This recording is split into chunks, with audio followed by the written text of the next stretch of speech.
Santiago, perfectamente. Perfecto. Bueno, gracias, gracias a todos, gracias a los organizadores y gracias a todos y a todas las participantes por estar presentes. Bueno, les quiero hablar del espacio biográfico en la campaña argentina de 2015.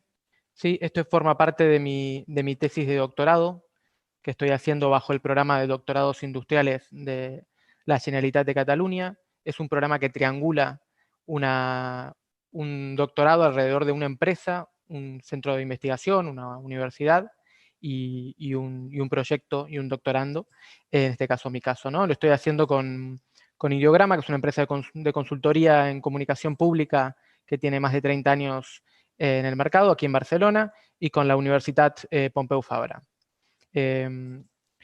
Lo que estoy trabajando en la tesis en realidad es el espacio biográfico en las campañas argentina de 2015 y ecuatoriana de 2017.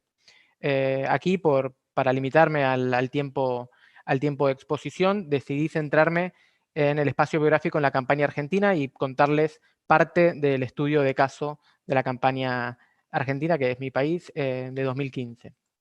El punto de partida es que en los últimos años hemos visto que en la comunicación política se han incorporado o han aumentado, quizás de una manera exponencial, las narrativas biográficas. Esto de las narrativas biográficas es una manera de hablar y de llamar a aquellos dispositivos discursivos que tienen los líderes políticos, los candidatos, las candidatas, para explicitar sus identidades y relatar sus historias personales. Hemos visto cómo esto siempre existió, pero en los últimos años hemos visto que aumentó, y las investigaciones así lo sostienen y lo reafirman, que aumentó la cantidad de relatos de los políticos y políticas que cuentan y muestran quiénes son, dónde nacieron, dónde crecieron, qué situaciones traumáticas debieron superar en sus vidas, si es el caso, con quiénes viven, ¿sí? La presencia de la familia, qué hacen en su tiempo libre, los hobbies, las mascotas, demás. Todo aquello que llamamos espacio biográfico se traduce en estas narrativas biográficas que analizamos en la tesis. En el marco teórico estamos trabajando con diferentes conceptos, con todas las teorías de la personalización política, entendidas como aquel proceso que se da a lo largo de los años y que evidencia que hay un mayor protagonismo de los líderes y de los candidatos, y no tanto de las ideologías, de los partidos, de las propuestas. Estamos trabajando también con un concepto que se llama, que es Personalized Politics, que es de Pedersen y Rajat, que lo que habla es, distingue la personalización como un proceso y la política personalizada como un fenómeno de una situación concreta, ¿no? De una coyuntura concreta, en el que el candidato o el discurso de campaña decide personalizarse con una intención y con una voluntad estratégica. Otro concepto y otra idea fuerza que trasciende durante toda la tesis es la intimización. La intimización es el proceso por el cual cualquiera de las dimensiones del ámbito privado de un líder político se hace pública. Son los relatos sobre la vida interior del político, la información sobre su vida familiar, las relaciones personales. Otro concepto que también está alrededor de esta idea de intimización y que es de Ana Inés Langer, es la politización de la vida privada, ¿no? Y por último, la celebrificación, que es otro fenómeno que da cuenta de la unión del mundo de la política y la cultura de la fama, ¿sí? Y en estos procesos de celebrificación política entran en juego siempre dos dimensiones, una lo extraordinario por un lado y lo ordinario por otro. Lo extraordinario es la fuente del encanto, la causa de la admiración, y lo segundo, lo ordinario, es todo aquello que iguala a la figura que es celebrificada con el resto de las personas y permite que se produzcan lazos y mecanismos de identificación. Es en esta parte de la celebrificación, en la visibilización de lo ordinario, en el que aparecen todos estos relatos y narrativas biográficas de las que estamos trabajando. Lo que hice para construir la propuesta metodológica, la propuesta en realidad de tipología de narrativas biográficas, es estudiar 3 modelos que trabajan fundamentalmente la cobertura informativa que hacen diferentes medios de comunicación sobre la vida privada de los políticos, casi todos, o bueno, todos en ejercicio, la cobertura informativa, decía, el tratamiento que hacen los medios de comunicación sobre la vida privada de los políticos. Estos tres modelos, el de Langer, el de Herrera y el de Van Elst, Schaeffer y Stanier, proponen, ¿no?, una tipología propia de diferentes informaciones, ¿no?, diferentes informaciones que son cubiertas por los medios de comunicación.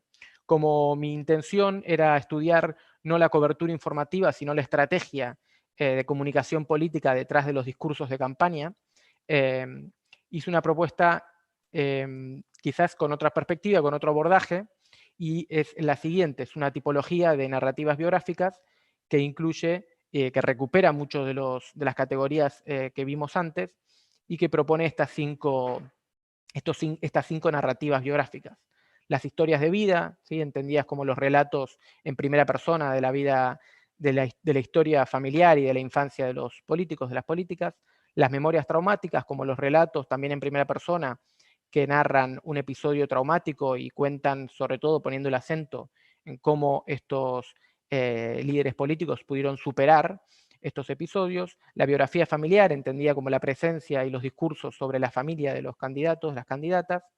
El currículum vitae, que es el que me gustaría contarles y profundizar hoy, que son los relatos sobre la formación, la educación, la experiencia y la trayectoria profesional de los candidatos y los líderes políticos, y la extimidad, entendida como la intimidad que se hace pública, sobre todo la revelación de espacios íntimos como la casa de los líderes políticos. Bien, para esto, como os avancé, estoy trabajando con la metodología del estudio de caso a través de dos casos en realidad en la tesis: la campaña presidencial argentina de 2015 y la campaña presidencial ecuatoriana de 2017. Me limito a estudiar a los dos candidatos que llegaron al balotaje en ambos casos, Mauricio Macri y Daniel Scioli en el caso de Argentina, que es en el que quiero centrarme hoy. Y elegí estos dos casos en particular porque, bueno, Argentina es mi país y era una campaña que conocía, y Ecuador es otro país que trabajamos aquí en Ideograma, en la consultora en la que estoy trabajando desde 2013. La metodología en la que se inscribe esta investigación es el análisis del discurso como práctica interpretativa, y para lo cual creamos un corpus heterogéneo para ambos casos, tanto para el argentino como el ecuatoriano, con spots electorales y entrevistas televisivas. Trabajamos siempre en formatos textuales, entonces lo que hicimos con las entrevistas y con los spots fue transcribir los discursos, porque trabajamos solamente sobre capa textual. Entonces, como les avanzaba, quiero centrarme hoy en el currículum vitae, ¿sí?, en la narrativa biográfica que llamamos aquí que llamamos currículum vitae, que, como os decía, son los discursos sobre la formación, la experiencia y la trayectoria profesional de los candidatos.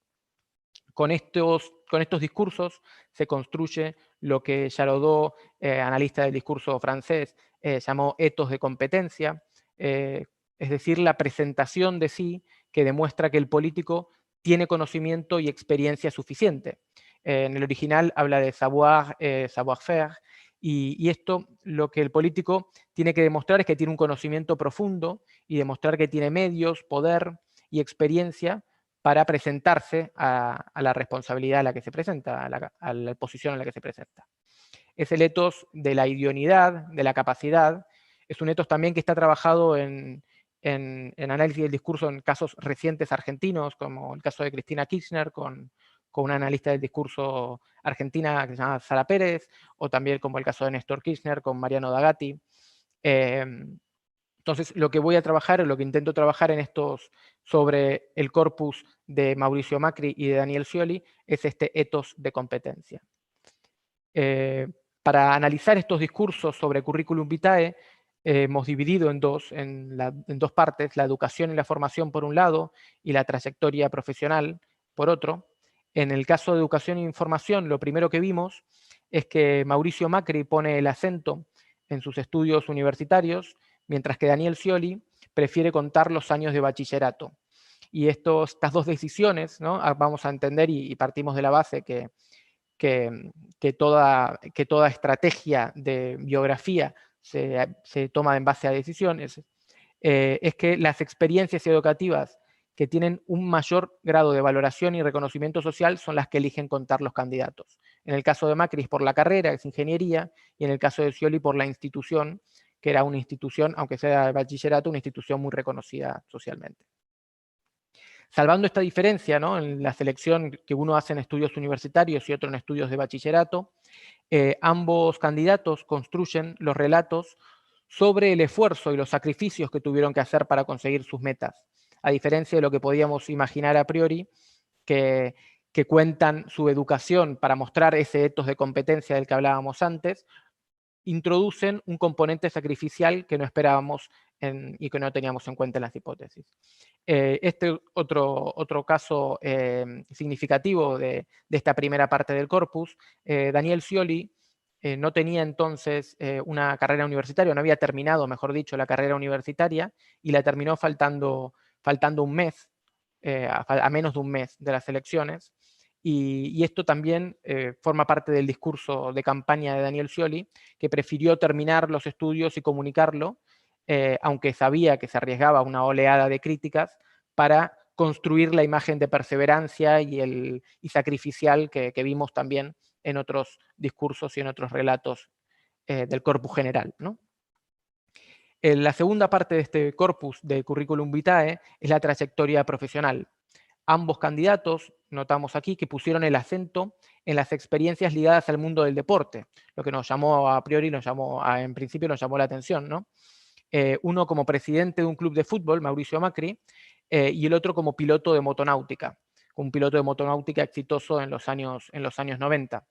Estas dos experiencias se cuentan, la de Macri para evidenciar un quiebre con el legado familiar. Macri era hijo de un empresario muy reconocido y muy famoso, y él lo que muestra con esto es el quiebre del legado familiar y la decisión de emprender, como dice él, una aventura propia, también como cito, ¿no? Y Daniel Scioli, en cambio, cuenta y narra su trayectoria como piloto de motonáutica para fortalecer su imagen de liderazgo y de su capacidad de rendir bajo presión. Y en segundo lugar, las trayectorias políticas, en estos casos ambos candidatos tenían trayectorias políticas conocidas, son empleadas de manera diametralmente opuesta. Macri habla de... Disculpa, perdona que interrumpa, pero es que tenemos que intentar acoplarnos a los 10-12 minutos de exposición. Me queda una diapositiva, ya termino. Vale, muchas gracias. Las trayectorias políticas son empleadas de manera diferente, y Macri habla y introduce un argumento inductivo e introduce su experiencia de Buenos Aires, como no lo hizo Scioli. Por último, las conclusiones. Vemos que la selección, el recorte de los episodios a narrar, depende del etos previo del político, de los estereotipos, de los prejuicios y de la imagen preconcebida que tenían los políticos antes de entrar en la carrera electoral. Ahí también vemos una retórica outsider, porque si bien los candidatos no eran outsider en un sentido estricto, ya tenían experiencias profesionales, ambos tienden a enfatizar el origen y la trayectoria extrapolítica. Y por último, no es solo una cuestión de competencia. Vimos, como comentamos, como avanzábamos, que los relatos sobre la educación hay un componente sacrificial y no se pone única y exclusivamente el foco en las capacidades y las skills obtenidas. Hasta aquí, muchas gracias. Perdón por